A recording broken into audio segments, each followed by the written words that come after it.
are watching All About Alpena.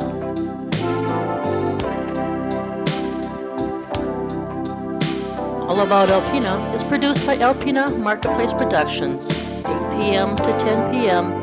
daily. Visit us often on the web at www.allaboutalpena.com. Once there, you can email us with your thoughts, concerns, questions, and of course we have our updated schedule there. Or feel free to call us at 354-2295.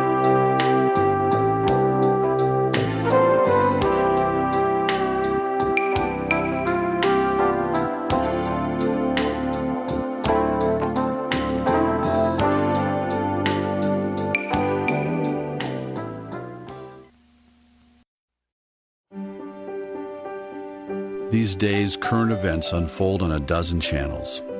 Headlines all seem to be shouting, and good news can be as scarce as a moment to relax. So let's turn down the noise this summer, unplug just a little bit, and head to a shelter from the storms of life.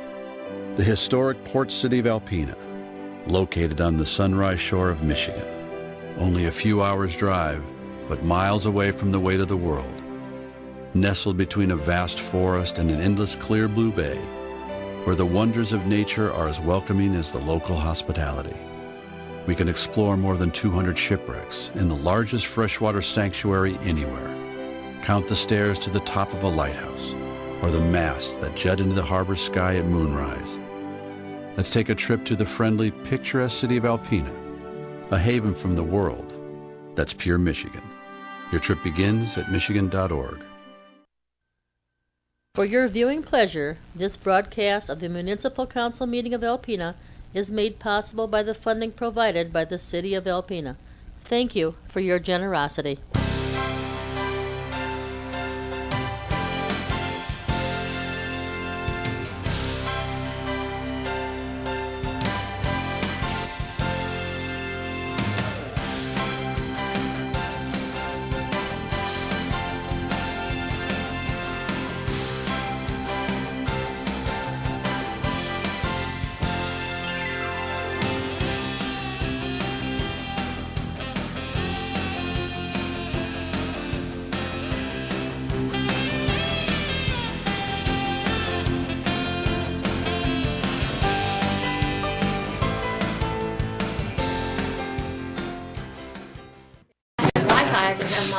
You guys ready?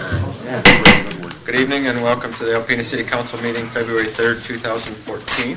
Call to order, please. Johnson? Here. Nielsen? Here. Noah? Here. Sexton? Here. Walgora? Here. Rise for the pledge.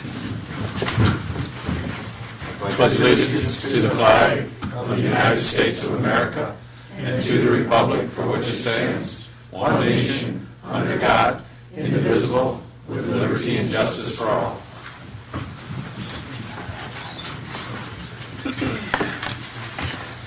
Everyone have an opportunity to read the minutes of special session of January 15th, 2014 and regular session of January 20th, 2014.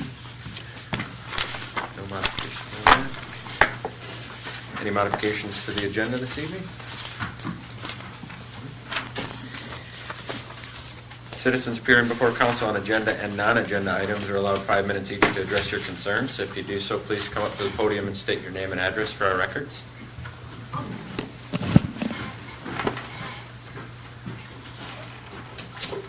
I'm Erin Rydepel. I am at 168 North Oliver. I own Adventureland Sports, the little canoe and kayak rental over at the Duck Park. And I'm finally coming in to share some numbers with you all of people that have come rented. The first year, 2012, I have to just remind you that when they sign the contract with me, they might have 3 or 4 other people with me, so this just goes by how many contracts were signed. Out of Alpena residents, 252. Out of the states, in the United States, I had 28 different people from different states come, and 64 other cities in Michigan. 2013, in Alpena residents, I had 282.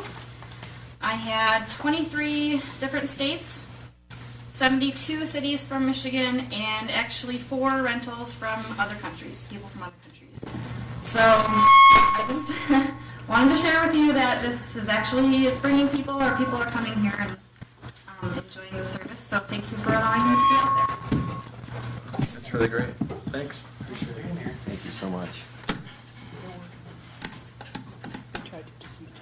Yeah, they're doing a little bit of adjusting on the mic, so you can see that.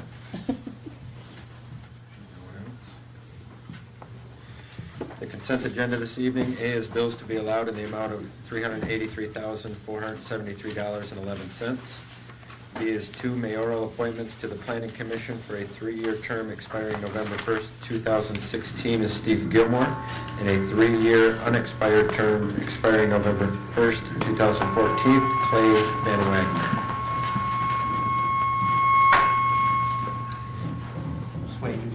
Okay. I'm going to approve the consent agenda. Second. Nielsen? Yes. Noah? Yes. Sexton? Yes. Walagora? Aye. Johnson? Yes. Okay, no announcements, proclamations, and public hearings. I have report of officers, treasurer's financial report, July 1st, 2013 through December 31st, 2013. So we're at the halfway mark of our budget. The revenue is at 77.96, or almost 78%. And again, that's because of those large one-time hits that hit immediately, and so they kind of push up that revenue. Our general fund expenses are about 60%, which is almost 10% ahead of the 50% prorated amount. However, a lot of that is one time a year. We charge out all our administrative costs, and we do that so that each department can have the money for 6 months, and then we get it for 6 months. That would be like the water, sewer, those type of funds that give us money for the work that we do for them. So we charge them a cost. Our property insurance, $135,000, that all comes in one hit, pay it all, so that makes our expenses look like they're higher than they are. So we're not doing bad, even though we are ahead of schedule. There are a few areas that I've asked the departments to look at where expenses are running a little bit high, like supplies and some overtime. But overall, we're in pretty good shape. Water and sewer, I'll just start reporting a little bit on those. The revenue and expenses are both at about 45%. So even though revenue is a little low, so are the expenses. No surprises. No surprises.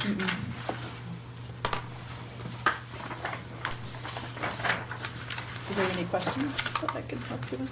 I think the only question that I would have on that is the expenses. I'm surprised is not higher as the snow plowing We're and going to such. see that. And Okay, is that going to be lagged behind somewhat? yeah, it's just started to hit, and that's in the water. That's in your local and major streets. Local. Yep. So that. Yep, we will see that. We spent a lot of money on salt.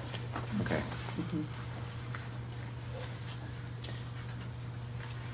Can I have a receive and file if that is okay with everyone? So moved. Okay. Second. Nowak? Yes. Sexton? Walagora? Aye. Johnson? Yes. Nielsen? Yes.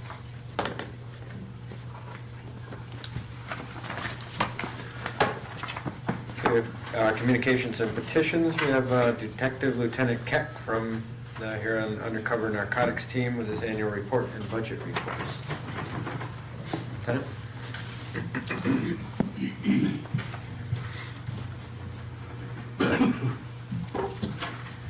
Hello.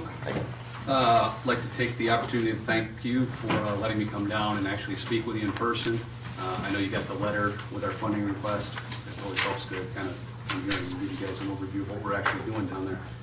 Of the 153 total complaints that Hunt took last year, 59 were in the city of Alpena. Of the 119 total arrested persons, 52 were arrested in the city from city complaints. For 219 arrest counts, 107 of those were in the city. So just like prior years, approximately half of what we do is actually right inside the city. And again, that has little to do with what's actually going on in the city as opposed to the fact that this is just the biggest area in the county. I mean, not saying there's a ton more drugs here, but you know, if you're looking at, say, the amount of cheese that's eaten here as opposed to Harrisville, you know, there's going to be a lot more here. Still doesn't mean that these people aren't coming here to buy and sell their cheese. So they definitely are. We had two meth response since I was here last time, both inside the city. We had quite a few out in the county, but two of them were actually here. One was an actual lab that we took down. The other was a dump site. And as many of you know, it was right next to the river. So, as far as the actual numbers that we're asking for, did you get both budgets? Yeah. Okay. The budget is about the same. I know there's a lot of stuff on here as far as wages and benefits. Those aren't things that the team actually puts out. So the money that I'm asking you for, say, isn't going to pay wages for an MSP personnel or Alcona. These things are just on here, just basically show you exactly what kind of money it takes to run something like this. As far as the amount that we're actually asking for, I guess I'd say we're a little bit lucky. As far as I know, we're the only team in the state that actually got an increase in our grant funding. It was pretty modest amount, but most teams got a 24% cut. So we actually went up around $1,000. So that was that's helping keep the budget basically where it was at last year. We're asking for a little bit more. Last year it was $15,874. This year we're looking at $16,700. And the way that they come up with this number here is you're taking the total budget, you're looking at the actual cost. Like I say, none of the costs, what we're asking you to contribute is going to go towards wages for other departments or anything like that. It goes towards the investigative, witness fees, custodial, some of the things on this list, the office rent, that's actually just an in-kind contribution by the state police. The internet, telephones, the cellulars is a expense that we have, training, travel. Most of the things that the training for MSP personnel are taken care of by MSP. So, was there any questions on the actual budget itself?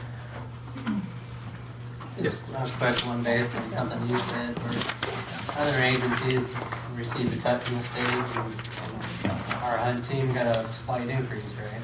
Yes. Do you attribute that to, is it performance-based or needs-based, or? Well, it's supposed to be, it's a need base by the actual grant standards. I guess I'll toot my horn and say that I did go to a grant writing class. It was the longest week and a half of my life, but read some books. But I mean, it was a really well taught class. But yeah, we were able to identify some issues in this community that are needing addressing. So, and clearly they agreed with us. Like I say, it was, to my knowledge, we're the only team that got an increase. Did help out TNT. They only got a 9% increase. So, like I say, again, I'm going to toot my own horn a little bit because I assisted them with theirs. But yes. For a while, we were seeing an increase in portable meth labs. Are you still seeing that? Yeah, I mean, the trend is towards the one-pot method of making methamphetamines. You know, we could end up with an anhydrous lab up here. Those are pretty rare north of like Clare, but that's not to say somebody doesn't get out of prison and go back to making it that way. You know, we just, well, myself, I went over and assisted Straits Area Narcotics last week in Grayling, and that guy said if he could actually get the components, he would have done it the anhydrous method. He moved here from Missouri, and that's the method that they use down there, but he's just having trouble getting the components. Yeah. So. And that's good. It is good, and that's something, you know, that the service the team does provide. You know, we're not going to go back and we're not back charging the counties or the cities for that type of thing. We've got myself and another MSP member are a part of the response team, and I'm now trained at the package level. So if we get those, I actually package it up and take it over to the container program that the state runs. Could you estimate how many times you assist with investigations with our local city police? It's quite a bit. I mean, I'd let you talk to the chief on the side, but yeah, I mean, that's a pretty important, it's a pretty important point. The relationship with the city police department is outstanding. I mean, I'm sitting here telling you these numbers that we're getting from the city, and that's attributed to the city police officers actually bringing those information to our attention. So it's kind of a two-way street there. I don't know that we could actually run the team without having those local officers on it.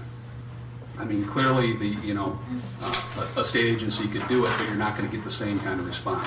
The officer that we have right now has been in this city for quite a long time, and, if I spent the rest of my career here, that'd only be 5 years, I'm not going to be able to gain the knowledge that those local officers bring to the team, and that's huge. Exactly. Thank you. My question is that I think you just reported the 15,874, and I want to make sure that I understand this correctly. And you're asking for 16,700. Yes. Correct? And Greg, I think maybe you could help on this a little bit too, is that we donated 7,500 or budgeted 7,500 last year, plus one officer. Is that where that all adds up to that cost? That's how I'm assuming that's adding all up to that, but. Yeah, we did not, we provided roughly half of what. Yeah, they asked. Roughly cash. They asked for this, okay. Contribution. They did Okay. ask for the higher amount. We paid the 7,500 Okay. plus the officer. All right. And I guess to that, I would ask that you continue to show that support for your chief. Like I say, I don't think we can do this job. If I had to have one or the other, I'd rather have the man. I can't arrest people with money. Clearly, we need the money. I don't want to end up in a situation. We have some other teams here in northern Michigan that are quite honestly looking at going under. So if you're looking at the asking for the 16,700, if there wasn't a hunt, I would go back to working for the state police. They're not gonna fire me. City officer would end up back at your local department. But having that group of detectives available to assist the city when they need it, or to assist the counties when they need it. Over the past year, we went over and assisted with the bank robbery over in Atlanta, and a search warrant over there on that. We were able to assist the county sheriff's department. They had the situation where the 3 individuals broke in with the intent on killing the guy if they had to, with baseball bats and hammers. They lived right here in the city. So, to me, I see it as a value at $16,000. If Hunt's not here, that's not going to be an option. I don't think you'll be able to have that kind of the equipment. Like I say, those are things that actually get picked up, a lot of those by the state of Michigan. Just some of the equipment that we have and things like that. That's something that the MSP brings to the table, and our in-kind contributions. So. Thank you. Great. Well, Lieutenant, thank you.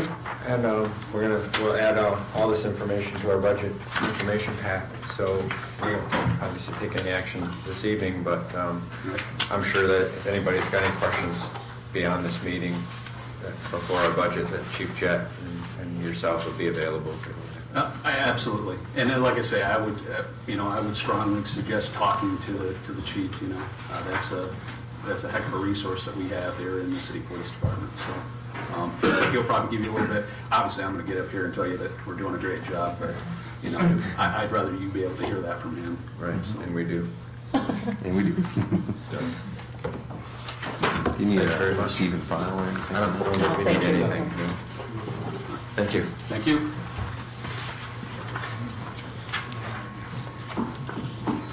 And we skip down to new business with no old business. We're going to, the discussion on coordination of council visioning committee and planning commission comprehensive plan activities. That was already up here. Yeah, still. So, do you want to lead us into that? Sure, absolutely. As noted, when we discussed the update to the comprehensive plan, we presented that to the council. There are obviously a number of goals and objectives that staff is working to fulfill. And Sean asked the question, how do we implement all that big document, the entire comprehensive plan? And I had said at that point that we were working, as the planning commission was working to really consolidate and determine which goals and objectives that could be easily, well, not easily, but obtainable, realistically obtainable within the next 12 to 24 months. And really kind of focus on which ones are the most important. Well, we went through an initial conversation and basically found out that this is going to be a conversation that is longer than a planning commission can easily support. we went quite long, and the mayor happened to be joining us on that, for that planning commission for, I believe, an unrelated matter. But, so we discussed it, we, unfortunately, we didn't get to narrow it down as much as we would have hoped. But that discussion led to potentially, we're looking to actually form a subcommittee of the planning commission and really try to nail down these goals and expectations and really try to come up with a list. Because right now our list consists of, 3 pages, 6 roughly, all that. So we really want to try to reduce it down to somewhere between 1 and 3 realistic objectives within each of the categories. Right now, Paul did some math for me, our planning commission chair, and there are 355 different action items that we're looking at. A lot of them we already do, they're continue to support, things like that. I guess where that came up is the mayor was able to comment that there were these visioning committees, and that he offered that perhaps we could make some use of those in trying to get some of these action items completed within these reasonable timeframes, and try to figure out, and once the planning commission is able to establish the priorities, and again, they're all important, but obviously the ones that we really want to focus on for the next 12 to 24 months, how can we establish them the best way possible? So I guess we're here to talk about the different visioning committees and figure out how we can organize this. And I brought it up a couple times, once at your meeting, and then we did a little bit of what you might call research, I guess, for the visioning committees. And I can't open email while we're at a meeting, but there's the actual purposes of those subcommittees are, I don't know, maybe relatively vague, I guess. And I wasn't here when they were made. Sean really, I guess, would be the only one that was here. I'm on 2 of them. I'd like to see them a little bit more usable, to, I guess, for lack of better things. But, and it's not something that you have to be done in a hurry. And even if I could suggest, if you have a committee of the planning commission, and we can have some kind of if you want, I would offer some assistance and maybe a workshop, for lack of better terms. I don't know that we can accomplish anything specific here, but I wanted to continue a dialogue so it just wasn't forgotten that next year or 5 years from now we do the plan again and we have all these action items. So, I guess there's 5 visioning committees, and if you have, narrow 355 action items down to, some usable number, and some of those fit into, preserving natural resources or clear target market, then I would want to see those taken to those committees and say, hey, here's a priority issue, and here's our action that we'd like to take, and, kind of go somewhere with it. Sure, and I can think of, obviously, some of them, I'm not sure that, looking at these 5 different categories, for instance, the one that's looking at policies, I'm sure there's a couple action items that are going to be able to be used there, but not maybe as many as the promoting and protecting the natural resources. So obviously, there's some of them that are going to probably fit more into this than others, but we appreciate the support of the visioning committees, and I think we can find a way to get this going. So the next step for us is to boil this wonderful list here down and set up the subcommittee within the planning commission. So, and then once we get that going and get the list shorter, I hope to either set up a workshop with the vision committees or set up on the plans. Yeah, or just, or if, probably the best communication tool is if you establish what committee would be right. Let's just say you have one for promoting and protecting natural resources, and you're sure that one fits and there wouldn't really be any argument against it. Then if you want to set up a meeting and make sure that you're available, or someone from the planning commission committee is available, so if there's any question as to, okay, what's the action item, what do you want the group to do, someone can be there to kind of, so the handoff is good. And we can coordinate that well. I'd like to really see it coordinated well, and have someone from the planning commission that was on the design work of that action item come and explain, what needs to be done, I guess. Absolutely. Sure. Regarding that, I think it's important that whatever the commission boils down to as far as those items that they want to focus on for the next 12, 24 months, is that it's not just a handoff to one of these committees. That, you know, if it is something that fits in essence is workable, or is an issue that is appropriate to both, is that it may mean, you know, have some of the planning commission members, a couple of them, become part of our visioning committee, in order that the two are working together to keep things basically in sync. Rather than just saying, yep, here's one visioning committee, you know, take it over. Ultimately, under law, the comprehensive plan is the charge of the planning commission. They're the ones who are responsible. So I believe they should be a part of, you know, of that joint action, which makes sense. Then you're getting the best of both, you know, working on it. You know, some of these, in some ways, have really have been very much accomplished, and the two in particular would be the Clear Target Market and the Coordinated Economic Development Plan. Since we did that visioning, Target has reorganized through the chamber, and they have now got a much stronger organization, much more focused in regard to economic development, and I think that's benefited them and it benefits the city and the community as a whole, you know, all the Alpena area. And so I think a lot of that is being handled through like Target and the chamber in terms of that economic, coordinated economic development activity. We invest money in Target, we invest money in the chamber. They're the lead agencies, which they should be, but the city is very much involved. I'm on the phone probably more often than I sometimes want to be with Jim Clarence. He and I are constantly talking. Adam's involved with Target. Jackie's involved with a little of everything involved as far as the economic development. So I think we've done a good job of getting that focused. Marketing, I think we're getting there as well, because there are a lot of different types of marketing. If you're marketing the community, you know, that can be the chamber as a lead, it could be the CVB, it just depends on what aspect we're trying to focus on. If we're trying to market property or businesses, obviously Target's the lead. If we're doing promoting as tourism, it's the CVB. Activities in the downtown, the Main Street program, things like that, it's the DDA. And most all of that is kind of an umbrella with the chamber. So those things are happening too, with, again, the appropriate groups in the lead and the city involved, and with every one of them, and in areas providing either people resources or even dollar resources. So I think we, on those two especially, with all the good things that have happened with the chamber and Target especially, I think we are moving in that right direction and are a lot closer to it now than we were certainly when these committees were formed 4 or 5 years ago. So I think that's a big plus.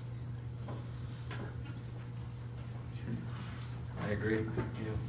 And it's, like I said, and some of the committees, like Clear Target Market that I'm on, we haven't really had, since a year or so, we haven't really had any big focus, so certainly if anything new in the action items, and even if it's only vaguely similar to that committee, we're still available to help, I guess. But, yeah, that was my focus, and just to obviously keep the action items alive, and so we're constantly aware that we need to move forward. So I don't know if you have anything else specific for us this evening, but Not on that one. then certainly bring that back to us or to Greg, and he'll just pass that on. Appreciate your work. I'm just going to stay here for the next one too. So. You're here for the next one? Yeah. Okay. And obviously, there was no action to be taken on A. Just some dialogue. Anybody else had anything on that? Greg and I kind of. B, and the last item on the agenda is the Wildlife Sanctuary Board request for a one-day event liquor license. So I'll give kind of a brief synopsis, and then I'll turn it over to Aaron. She's probably can go into it a lot better than myself. But every year the Wildlife Sanctuary Board holds a fundraiser ice fishing tournament for, it's called the Real Fun Ice Fishing Tournament, and it's been a very good success. It's for all the proceeds go towards the River Center, and this year they decided to branch out a little whole kickoff dinner at the Aplex, and they worked very hard to get it planned, and there was confusion as far as exactly who gets who pulls the liquor permit. We rephrased. The committee initially thought the Aplex could do it. Found out they couldn't. So then they thought they would apply for it themselves. But unfortunately, the committee itself is now a 501c3, so they need either a government entity or a nonprofit to pull the permit for them. So that's why we're here, and I'll have Aaron step up and talk about the I'm back. The Real Fun Festivus is just, like you mentioned, our way of kicking off the fishing event, and it kind of spurred from the brown trout idea. You know, they had the dinner before, and this is kind of what we're looking at to do.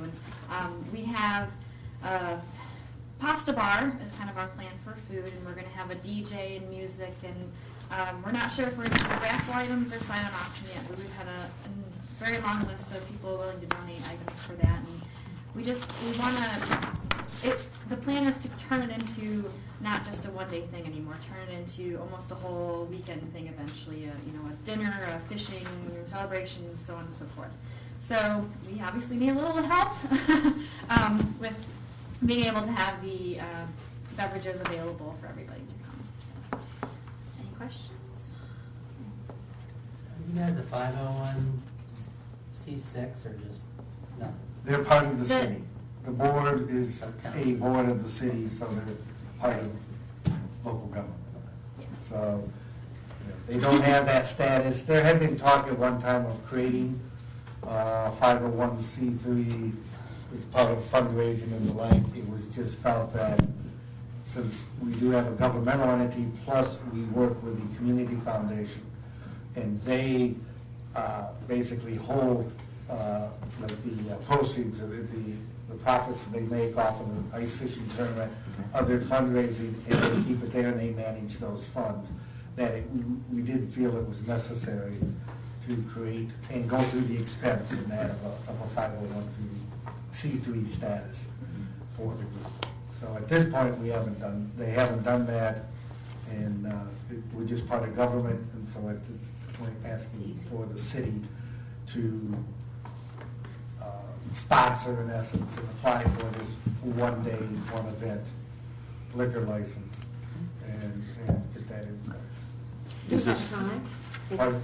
Your event's the 14th. Yeah, if you approve, they get in, Yes, I have been talking with the Liquor Commission in the state, and they're They'll aware get it out the door that for there you. was some confusion, and they're more than willing to help, so I'll be sending this in first thing in the morning, assuming you guys approve it, and they are okay with that. Cool. And I forgot to mention, there's going to be old time fishing theme photo booth, and it's going to be really cool. So the tickets are available for anybody who wants to go at the chamber or at Neiman's, or even any of the committee members will have some too. So come support us; it should be a fun time. My only question, and I don't recall if I read it in the memo or not, that the committee itself and your funds for the event and the ice fishing tournament you're gonna cover the costs that are related to pulling the permit and getting the insurance bond and Yeah. things of that nature. So that's not gonna be, just wanted to point out, it's not gonna be city funds that are paying for that. It's gonna come out of your Yeah. budget. And the other thing, I mentioned to Greg and Adam, you're already on that form that's in our packet would be the form that we would fill out for the liquor commission. No. Correct. That's the I form think of you've already done it. I have one right here, and I'll have You're gonna catch you. get ready for that? All right. Is that for the mayor to sign? Is that who should be signing it, or is it, it doesn't really I matter? think I sign it and just say that there were how many yeas and nays. Oh, Yeah, okay. there's- It just says authorized officer, so Okay. that'd be good. Yeah, we normally do, yeah. Okay. have we done anything like this in the past? I mean, are there pros or cons, or is there anything that we should be concerned of, liability? I know we're covering insurance and such like that, but anything from your side, Bill? I'm just trying to think, for some reason I want to say we did it, but it doesn't come to me right off the top of my head.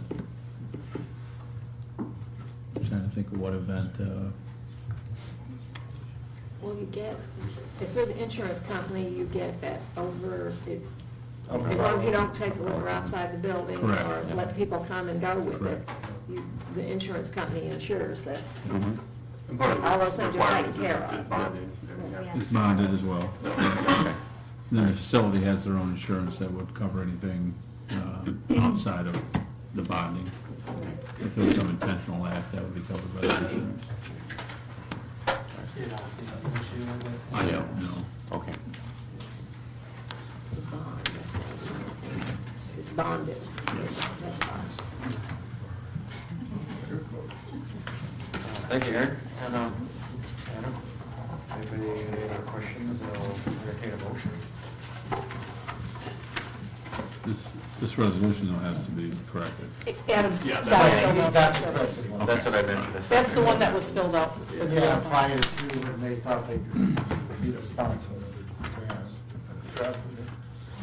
The city pulls a one-day event liquor license on behalf of the Wildlife Sanctuary Board. Is that? Okay. Sexton? Yes. Wallingford? Aye. Johnson? Yes. Nielsen? Yes. Noah? Yes. Meeting adjourned. Robert's rules, you don't need a second, but I'll give you one anyway. You are watching All About Alpena.